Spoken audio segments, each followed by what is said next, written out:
So we're picking up in today's video with the French Revolution and Napoleon, 1789 to 1812.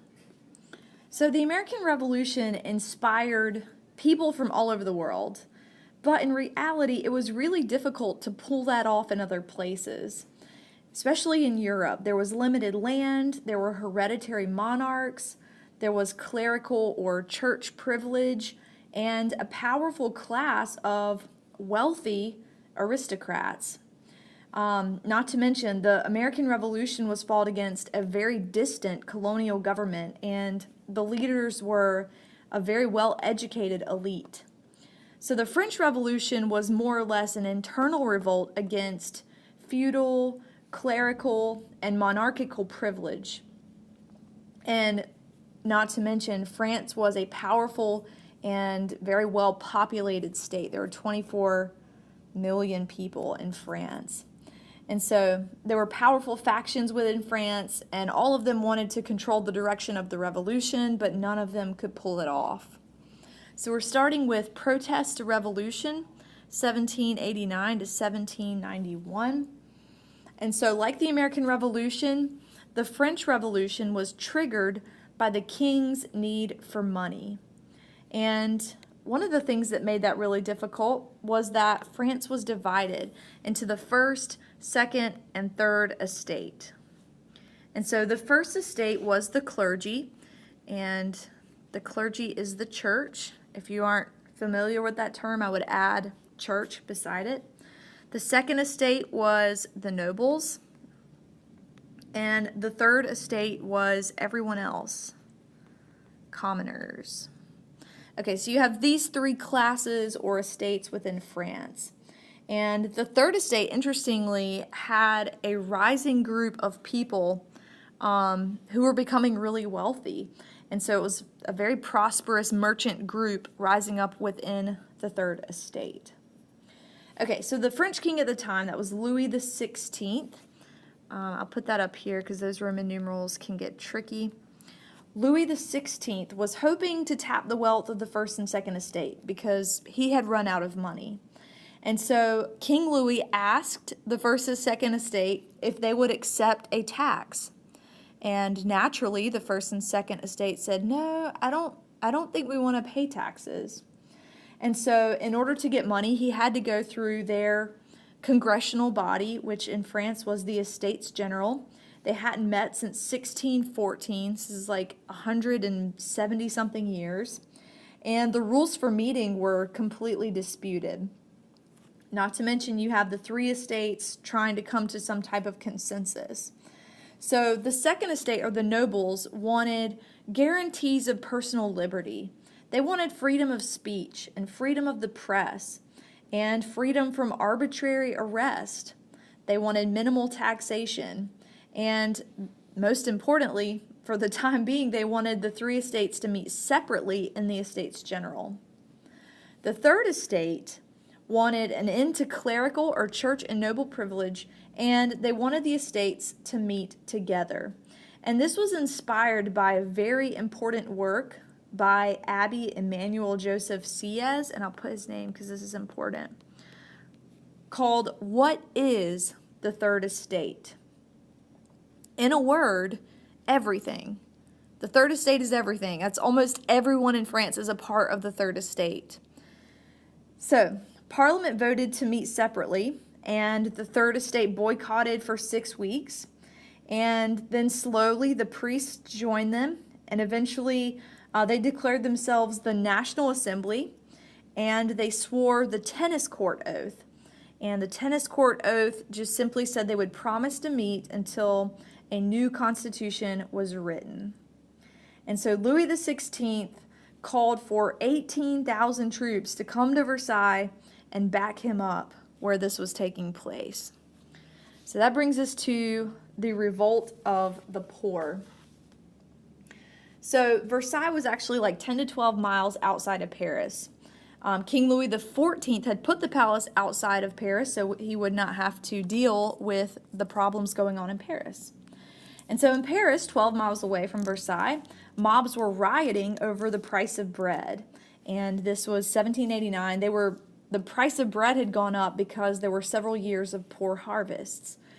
So some people were refusing to pay taxes, some were refusing to pay manorial dues, and the city people were hungry. And so mobs stormed the Bastille, and I'll put this up here. They now celebrate Bastille Day. But they stormed the Bastille. This was like an old palace that was turned into a prison slash armory, and it held mainly political prisoners. But they released the prisoners, they murdered the governor of the Bastille, they murdered the mayor of Paris, and some of the soldiers. And so it began to turn violent at this point. So there were rumors circulating that the nobles were hiring thugs to burn property, which was untrue. And so in retaliation for this untruth, the peasants attacked the noble estates and they attacked the clergy. And in an attempt to curb the violence, King Louis XVI recognized the National Assembly as a legitimate congressional body, and he authorized them to write a new constitution. And in the new constitution, they abolished serfdom, which tied the poorest landed peasants to the land they were on. So they abolished serfdom. They abolished special noble privileges like the right to hunt in certain places, tax exemptions, things like that. And it also affirmed freedom of thought and freedom of religion and the right to petition, and it granted due process of law. In spite of that, hungry mobs in Paris continued rioting, and eventually the March of the Women, just like it sounds, broke into Versailles. I think it was like 20,000 women. But they overwhelmed the guards. They forced the royal family to come into Paris to have to deal and look at the problems that were going on, which, remember, King Louis XIV had built the palace so he would not have to deal with those problems. The women drug Louis XVI into Paris so he would have to deal with them. So that brings us to International War, the Second Revolution, and the Terror, 1791 to 1799. What we just described here has been called the First Revolution. So in June 1791, Louis XVI and his queen, Marie Antoinette, tried to flee from Paris, but they were caught and forced back into the city.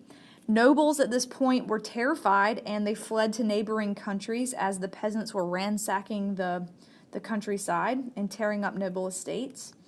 And so Marie Antoinette's brother, who was the Austrian Habsburg Emperor Leopold II, feared this revolution, and he certainly didn't want this type of thing to spread to Austria. And so he discussed war with the new French government, basically threatened them and said, you need to back down. And so the new French government mobilized and prepared for war. So in April 1792, France declared war on Austria. The war went poorly. Mobs tried to kill the king.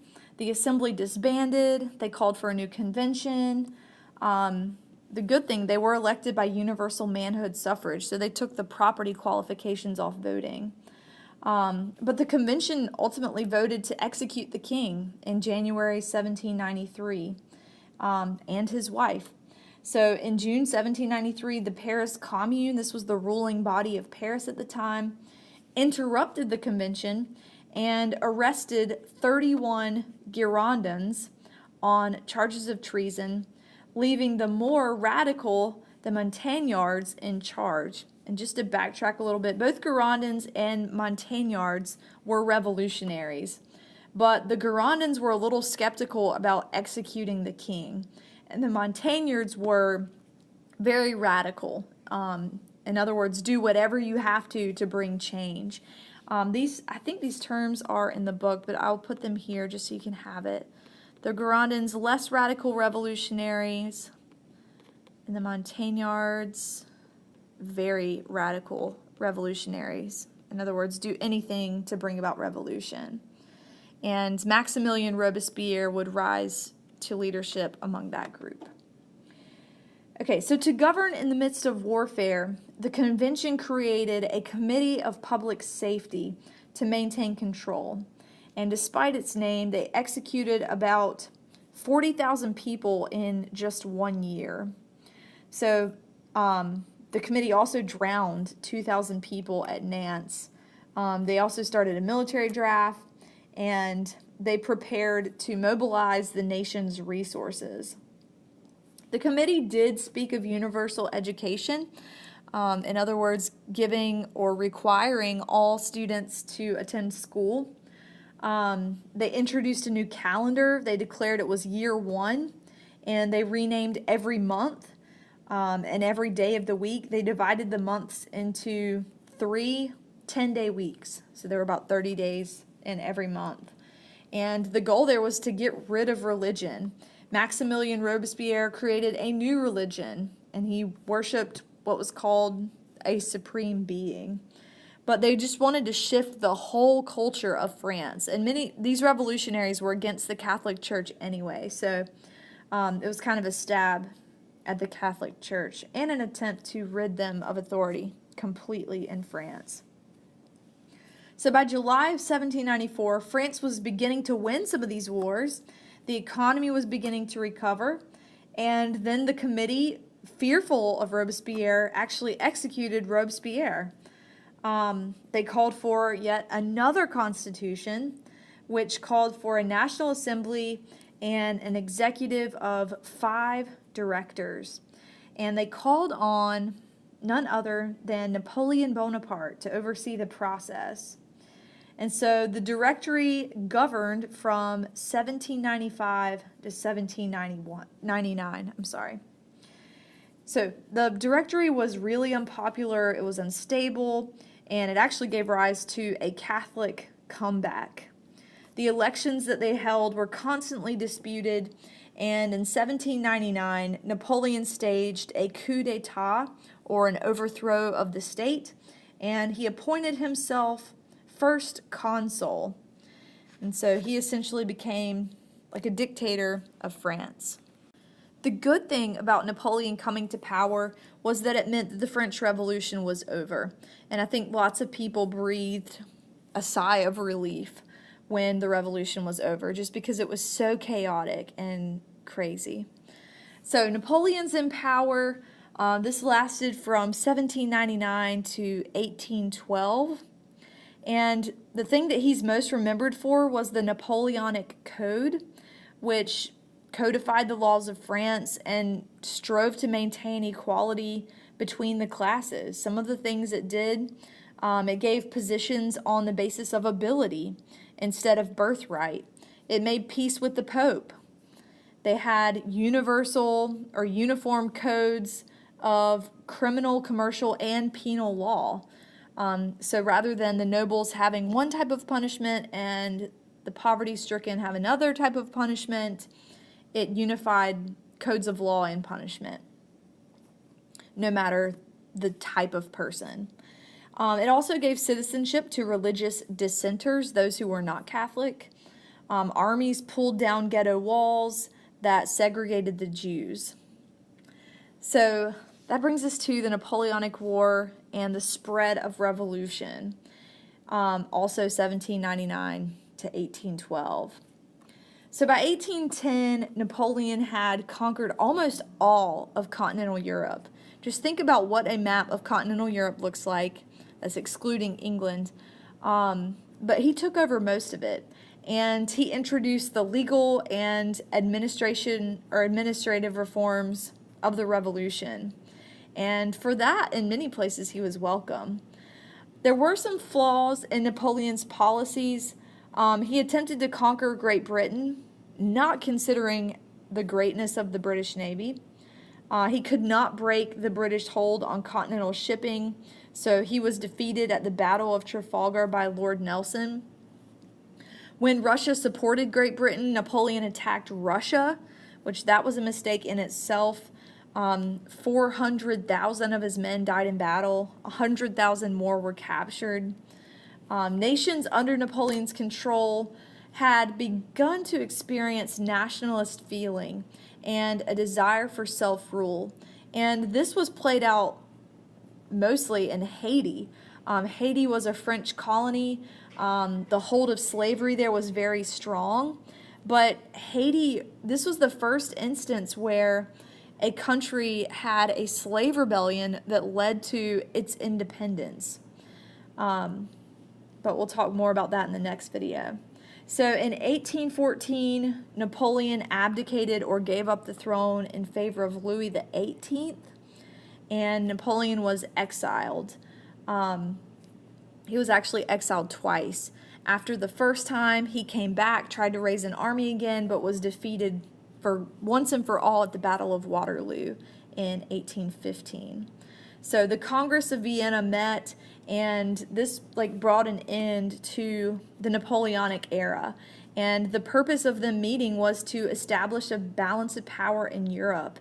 And the Congress of Vienna served as like a government in Europe for about 30 years. But basically they sat down, they redrew the map, and they redrew it so that no one European nation could gain power like France did, trying to take over all of Europe again. So that brings our video lecture to an end, and we'll pick up with Haiti, slave revolution, and the overthrow of colonialism tomorrow.